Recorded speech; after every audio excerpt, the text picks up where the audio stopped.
प्रिय विद्यार्थियों, अब हम प्रश्नमाला 1.1 के क्वेश्चन सरल करेंगे। तो आइए शुरू करते हैं। सबसे पहला प्रश्न हमें गिवन है, यदि f r से r तथा g r से r दो फलन निम्न प्रकार परिभाषित हों तो फोग x तथा गोफ x ज्ञात कीजिए। तो हम जानते हैं कि फोग और गोफ कब परिभाषित होते हैं।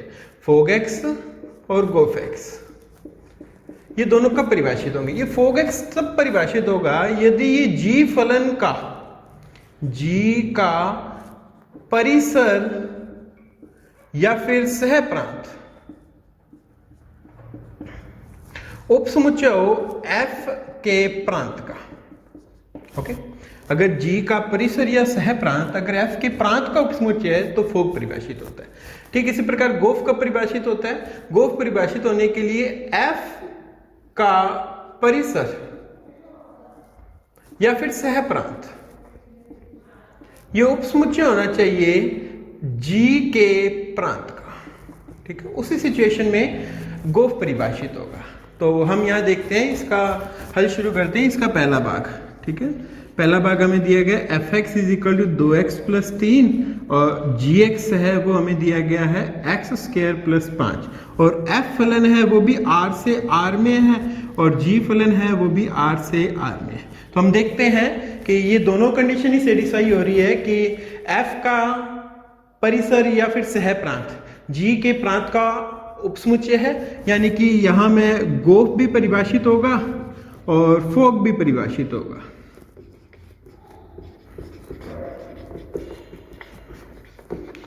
ठीक है, अब हम सबसे पहले गोफ x निकाल लेते हैं। गोफ x, और गोफ x निकालने के लिए g और फिर ब्रैकेट के अंदर fx। सबसे पहले हम यहाँ fx की वैल्यू रख देंगे। ठीक है, और fx की वैल्यू मेरे पास में कितनी है, 2x + 3। 2x + 3।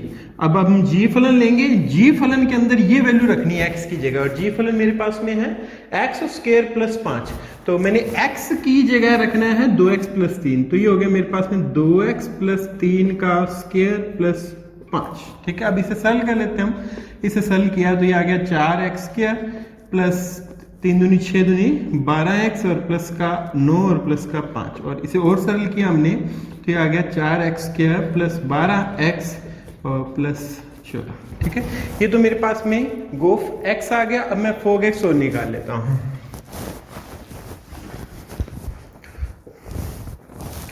नाउ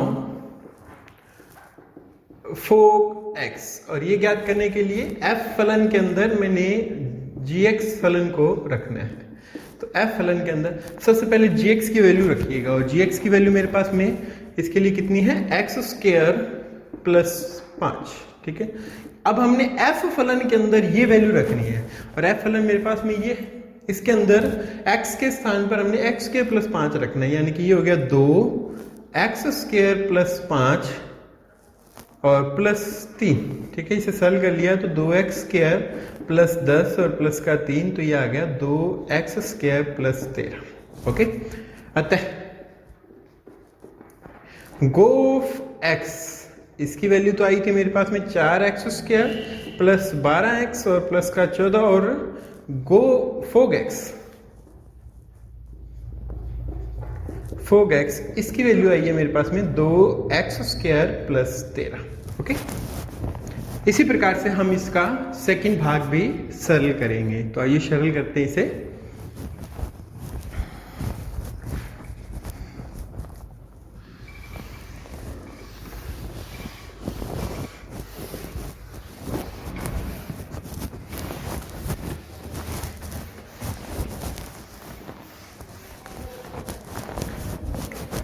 सेकंड भाग में भी f फलन है r से r में और g फलन वो भी r से r में ही है, तो यानी कि फोग और गोफ दोनों ही परिभाषित है। तो यहाँ हम डायरेक्ट कर लेते हैं। हम fx हमें गिवन है x² + 8 एंड gx हमें गिवन है 3x³ एंड +1। ठीक है, तो सबसे पहले मैं फोग x निकाल लेता हूँ। फोग x = f और ब्रैकेट के अंदर gx। ओके, तो f फलन के अंदर हम gx रखेंगे। तो पहले gx की वैल्यू रखें। gx की वैल्यू यहां रखी हमने, तो ये आ गई 3x³ एंड +1। ओके, अब f फलन के अंदर ये वैल्यू रखनी है हमने। x के स्थान पर, तो ये हो गया मेरे पास में f फलन है मेरे पास में ये वाला, और इसके अंदर हमने x की जगह ये वैल्यू रखनी है, तो ये हो गया अभी 3x क्यूब प्लस 1 का होल स्क्वायर एंड प्लस का 8। ओके, अब मैं इसे सरल कर लेता हूँ, तो ये आ गया मेरे पास में 9x की power 6 plus 6x cube and plus 1 and plus 8। Okay, a plus B का होल स्क्वायर लगा दिया मैंने यहाँ। अब इसे और सरल किया हमने, तो ये आ गया 9x की power 6 plus 6x cube and plus का 9। ओके, अब मैं गो ऑफ x फलन निकाल लेता हूँ। Now gof x is equal to g और ब्रैकेट के अंदर fx। ओके, तो g फलन के अंदर fx रखेंगे, तो पहले तो fx की वैल्यू रखिएगा। fx की वैल्यू है x स्क्वायर प्लस 8। ओके, अब g फलन के अंदर ये वैल्यू रखनी है हमने, तो g फलन ये है मेरे पास में, और इसके अंदर मैंने ये वैल्यू रखनी है, दैट्स मीन 3, और x के स्थान पे रखना है x स्क्वायर प्लस 8 का होल क्यूब एंड प्लस 1। तो यहाँ रखिए 3, x की जगह मैंने x के प्लस 8 रखना था, तो x के प्लस 8 का होल क्यूब एंड प्लस 1। अब इसे सरल किया हमने 3 a प्लस बी का whole cube, a plus B का होल क्यूब होता है a क्यूब, यानी कि इसकी पावर 3 करेंगे तो x स्क्वायर की पावर 3 की, तो ये 6 हो गया, प्लस b क्यूब यानी कि 8 की पावर 3 करेंगे, और 8 की पावर 3 की हमने, तो ये आ गया 8 का स्क्वायर 64, और उसका 8 से मल्टीप्लाई किया तो आ गया 324 plus 3a square b। Okay, तो ये हो गया, तो 3a स्क्वायर b यानी कि ये हो गया हमारे पास में 24x की पावर 4 प्लस 3ab स्क्वायर। ठीक है, तो बी स्क्वायर किया तो 64, और 64 को 3 से मल्टीप्लाई कर लिया हमने, तो ये आ गया मेरे पास में 192 एक्स स्क्वायर। ओके, तो ये तो a प्लस बी का होल क्यूब हो गया एन प्लस का 1।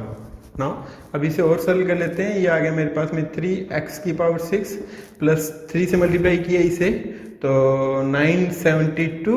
ओके, प्लस, तो ये आ गया 72 x की पावर 4 एंड 192 को हमने 3 से मल्टीप्लाई किया, तो ये आ गया 576 x स्क्वायर एंड प्लस 1। और इसे डिसेंडिंग ऑर्डर में लिख लेते हैं, तो ये आ गया 3x की पावर 6 प्लस 72 x की power 4 plus 576 x square and plus 973। ये हमारे पास में गो ऑफ x की वैल्यू आ गई। अतः 4x, ओके, ये तो आया था 9x की power 6 plus 6x cube plus 9। Okay, and gof x आया मेरे पास में, gof x is equal to 3x की पावर 6 प्लस 72x की power 4 plus 576 x square plus 973। इसी प्रकार से हम इसका तीसरा भाग भी सरल करेंगे, और जिसके अंदर हमें fx की वैल्यू दी गई है, x एंड gx की वैल्यू दी गई है मॉडुलस ऑफ x। तो आइए अब इसे सरल करते हैं। तो सबसे पहले इसे थोड़ा सा दोहरा लेते हैं हम। तो fx यहाँ में x के प्लस 8 दे रखा था, और gx हमें 3x क्यूब प्लस 1 गिवन था।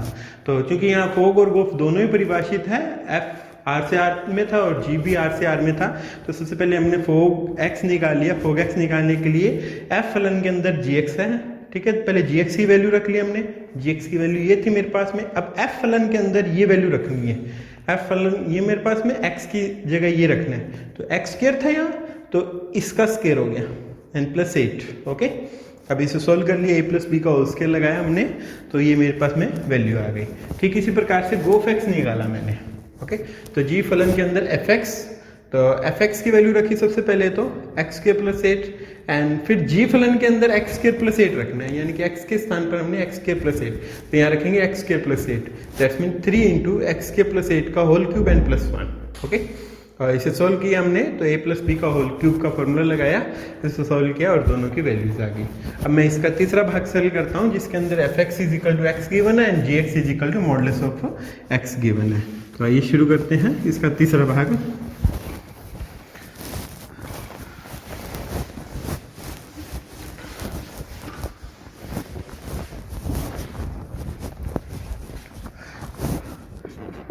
थर्ड पार्ट इसका fx is equal to x and gx is equal to modulus of x। Okay, since fog और गोफ दोनों ही परिभाषित है, सबसे पहले मैं फोग x निकाल लेता हूँ। fx fog x is equal to f and bracket के अंदर जी एक्स। तो सबसे पहले यहाँ हमें किसकी वैल्यू रखनी पड़ेगी, जी एक्स की, क्योंकि ब्रैकेट वाला पहले सोल्व होगा। तो हमने जी एक्स की वैल्यू रख दी और जी एक्स की वैल्यू है मेरे पास में मॉडुलस ऑफ एक्स। ओके, तो अब एफ फलन के अंदर एक्स के स्थान पर मोड एक्स रखना है।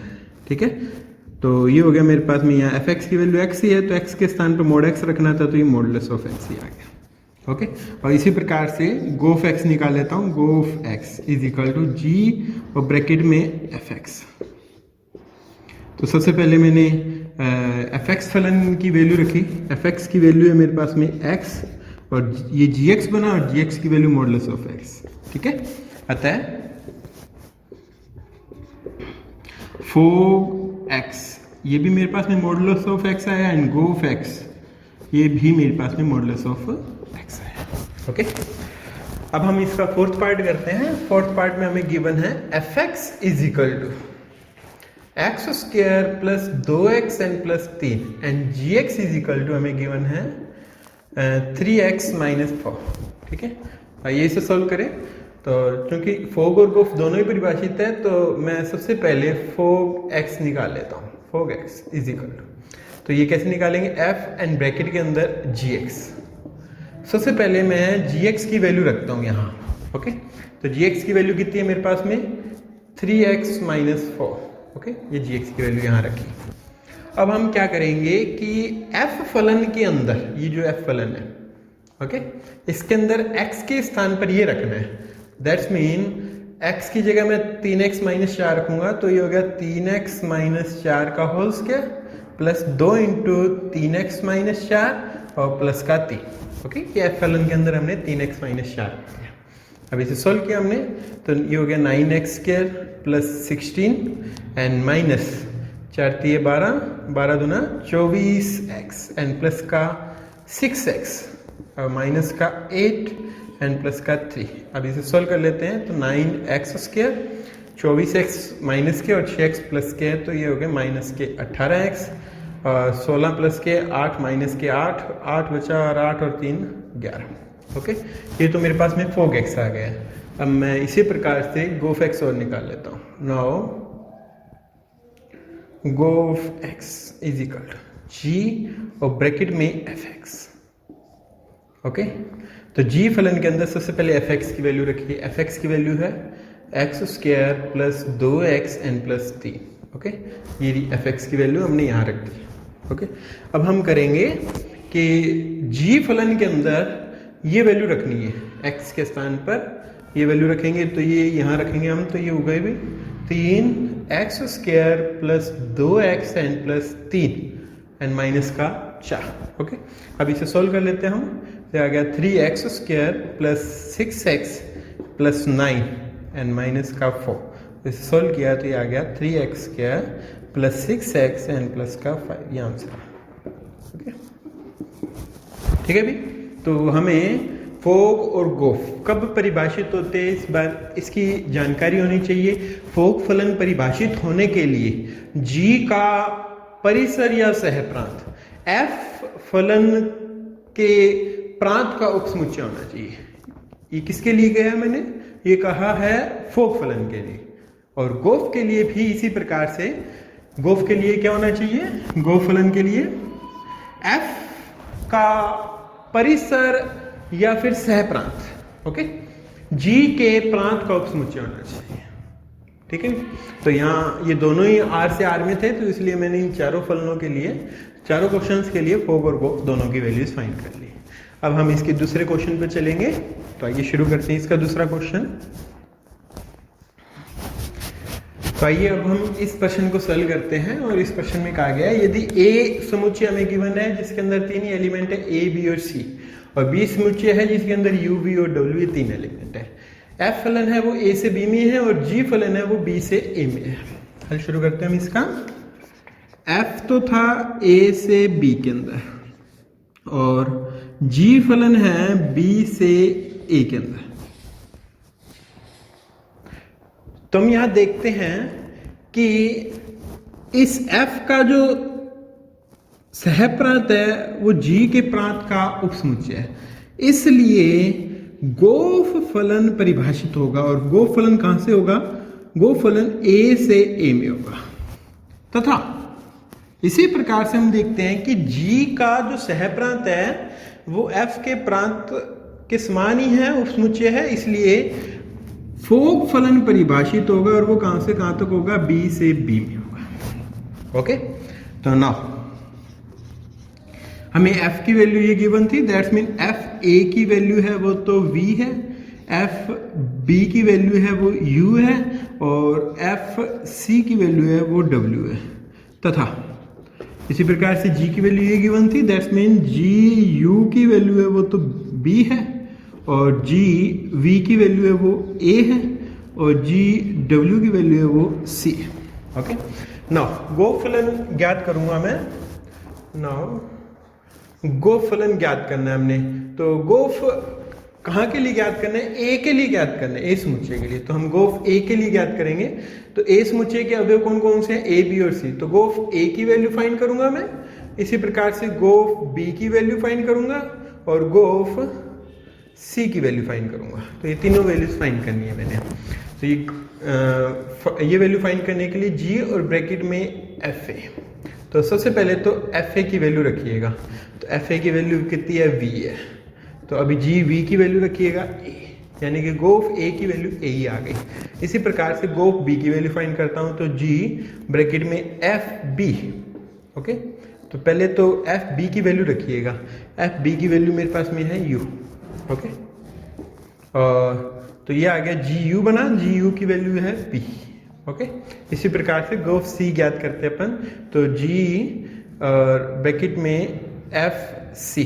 ओके, तो जी एफ सी की वैल्यू रखिएगा, एफ सी की वैल्यू है डब्ल्यू। अभी जी डब्ल्यू बना, और जी डब्ल्यू की वैल्यू कितनी आ गई मेरे पास में? सी। अतः गोफ फलन आ गया मेरे पास में, गोफ फलन। तो अब हम इसे क्रमिक युग्मों के रूप में लिख देते हैं। तो ए का रिलेशन ए से ही आया है, a comma a, b comma b, and c की वैल्यू है वो सी ही आई है। ठीक है, इसी प्रकार से मैं फोग फलन भी ज्ञात कर लेता हूँ। तो फोग फलन, तो फोग फलन है वो कहाँ से कहाँ तक था? बी से बी में। तो यानी कि बी के अवयवों की वैल्यूज ज्ञात करेंगे, और बी की अवयव कौन कौन से? यू, वी और डब्ल्यू। तो फोग यू की वैल्यू फाइंड करूंगा सबसे पहले, तो एफ ब्रैकेट में g u. Okay, f and g u की वैल्यू रखी हमने, जी यू की वैल्यू कितनी है? बी है, और एफ बी की वैल्यू कितनी आई है? यू आई है। इसी प्रकार से फोग वी की वैल्यू फाइंड करते हैं। फोग वी की वैल्यू एफ एंड ब्रैकेट के अंदर g v. Okay, f and g v की वैल्यू कितनी है? जी वी की वैल्यू मेरे पास में ए। ओके, और एफ ए की वैल्यू कितनी है? एफ ए की वैल्यू मेरे पास में बी। ठीक है, तथा फोग डब्ल्यू, देखो हमें तीनों के लिए वैल्यूज फाइंड करनी पड़ेगी। बी समुच्चय पे परिभाषित था, तो बी के तीनों अवयव है यू, वी और डब्ल्यू, तीनों के लिए हम वैल्यूज फाइंड कर लेते हैं। ओके, तो एफ ये हो गया जी डब्ल्यू। ठीक है, एफ और जी डब्ल्यू की वैल्यू कितनी है? सी, और एफ सी की वैल्यू है मेरे पास में डब्ल्यू। अतः ये फोग फलन आ गया। फोग फलन ये भी हम क्रमिक युग्मों के रूप में लिख लेते हैं। यू का रिलेशन यू से ही आया है, और वी का रिलेशन वी से ही आया है, और डब्ल्यू कोमा डब्ल्यू ये हमारे आंसर है। ओके।